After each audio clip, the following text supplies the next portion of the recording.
할렐루야, 반갑습니다. 2021년 8월 11일 수요일입니다. 오늘도 주의 평강이 여러분과 함께 하시길 주의 이름으로 축원드립니다. 함께 할 찬송은 546장입니다.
하나님의 말씀은 열왕기상 16장 34절입니다.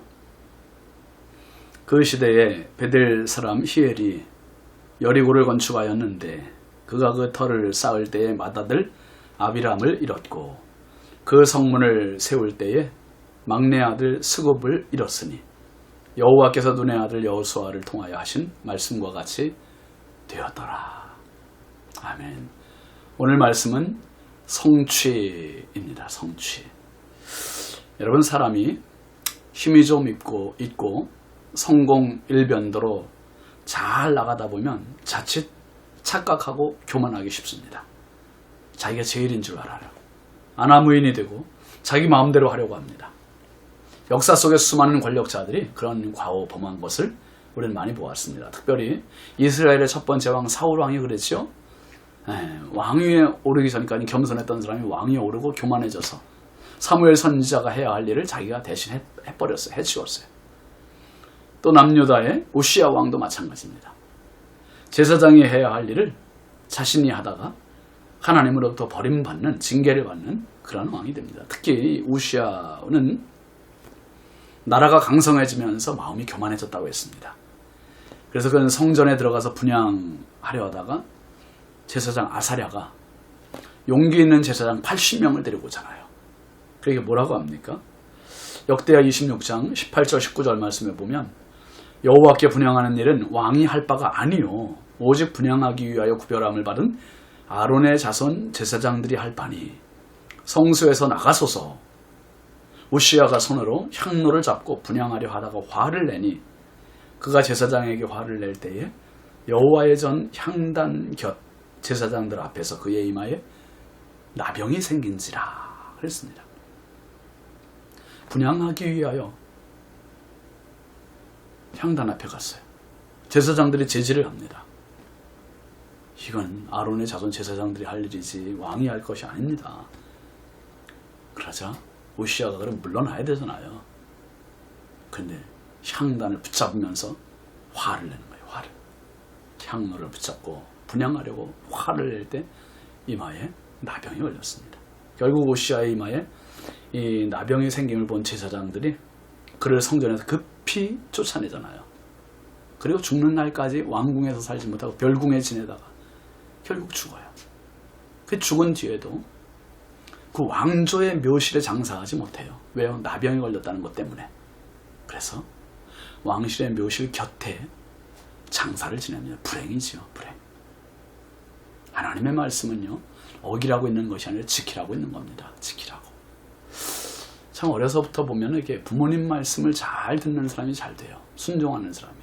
거역하는 사람은 반드시 잘 될 수가 없습니다. 아합의 교만과 죄악이 하늘을 찌릅니다. 이전에 모든 사람보다 더 악을 행했다고 하지 않았습니까? 그중 가장 큰 악이 뭡니까? 아합의 가장 큰 악. 그것은 하나님을 등진 것. 이방 여인 이세벨과 결혼한 것. 그리고 바알과 아세라를 섬기고 그들의 신전, 제단 만들고 신상을 만들어 예배하는 죄악. 여러분 이게 왜 심각한 겁니까? 하나님의 10계명, 주신 10계명 중 첫째 계명이 그거잖아요. 나 외에 다른 신을 내게 두지 말라. 하나님 외에 다른 신을 섬기지 말라고 하셨는데 이 아합은 바알과 아세라를 신전을 만들고 신상을 만들고 제단을 만들고 숭배하고 참 기가 막혀. 제사장 나라의 왕이 이렇게까지 타락을 했습니다. 하나님의 말씀이 얼마나 짓밟힌 겁니까?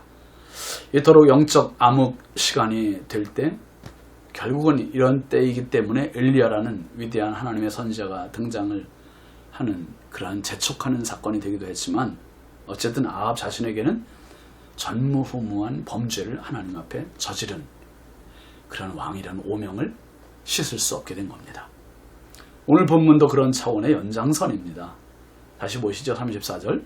그 시대에 베델 사람 히엘이 여리고를 건축하였는데 그가 그 터를 쌓을 때 맏아들 아비람을 잃었고 그 성문을 세울 때에 막내 아들 스굽을 잃었으니 여호와께서 눈의 아들 여호수아를 통하여 하신 말씀과 같이 되었더라.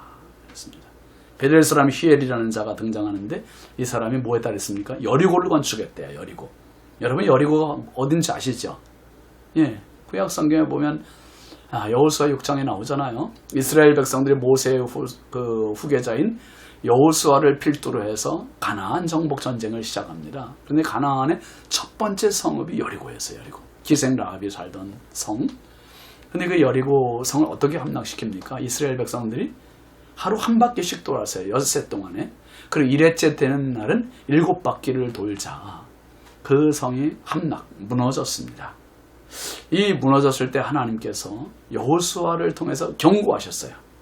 뭐라고 하셨습니까? 여호수아 6장 26절 말씀 보면 여호수아가 그때 맹세하게 하여 이르되 누구든지 일어나서 이 여리고 성을 건축하는 자는 여호와 앞에서 저주를 받을 것이라. 그 기초를 쌓을 때 그의 맏아들을 잃을 것이요 그 문을 세울 때 그의 막내 아들을 잃으리라 하였더라. 지금 아합 이전 600년 전에 하나님께서 여호수아를 통해서 주신 말씀이 600년 후에 그대로 이루어졌습니다. 히엘이라고 하는 자는 아합 왕의 지시를 받아서 지금 여리고 성을 다시 건축한 것입니다. 그런데 근 600년 동안 어느 누구도 감히 이 여리고 성을 다시 쌓겠다는 엄두를 내지 못했어요. 왜 그러죠? 하나님의 말씀이 두려워서, 경고가 두려워서, 심판이 두려워서. 기초를 쌓을 때 맏아들이 죽는데요. 성문을 세울 때 막내 아들이 죽는데요. 어떤 사람이 이걸 이해를 하겠습니까? 그런데 지금 웬일입니까? 히엘이 그 희생의 주인공이 되어버렸어요. 하나님의 말씀을 조금이라도 안다면 이런 행동을 하지 않았을 것이지만 말씀에 대해서 무지하면 말씀에 위배된 행동을 서슴지 않게 되는 것입니다.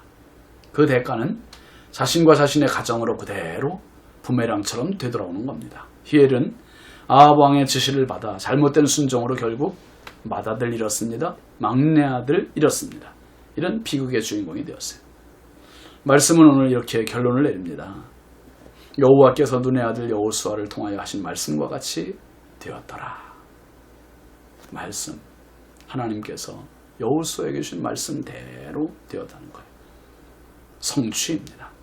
예수님께서 이렇게 말씀하세요. 마태복음 5장 18절 말씀에 보면 진실로 너희에게 이르노니 천지가 없어지기 전에는 율법의 1.1획이라도 결코 없어지지 아니하고, 한번 따라 하시죠. 다 이루리라. 아멘이시죠. 하나님의 말씀은 오늘도 유효합니다. 영원히 유효합니다. 그리고 말씀대로 성취됩니다. 오늘도 말씀이 우리의 삶에 길이 되고 빛이 되고 등이 되는 그런 복된 삶 되시기를 주의 이름으로 축원합니다. 기도합시다. 하나님 아버지 감사합니다. 시편 기자는 주의 말씀이 내 발의 등이요 내 길의 빛이라 했는데 600년의 세월을 넘나들면서 하나님의 말씀은 그대로 성취가 되었습니다. 여호수아를 통해서 주셨던 말씀대로 여리고 성을 다시 쌓는 사람이 있으면 기초를 쌓을 때 맏아들을 잃고 성문을 달 때 막내 아들을 잃는다 했는데 히엘이라는 자가 그 희생의 주인공이 되었습니다. 하나님, 말씀을 어기는 자가 아니라 말씀을 듣고 순종하는 저희들 되게 하옵소서. 오늘도 하나님의 말씀이 우리의 삶의 지표가 되게 하시고 삶의 잣대가 되어 말씀대로 순종하고 살아가는 거룩한 말씀의 사람, 성령의 사람 되게 하옵소서. 예수님의 이름으로 축복하고 기도합니다. 아멘. 오늘 하루도 말씀으로 승리하십시오. 감사합니다.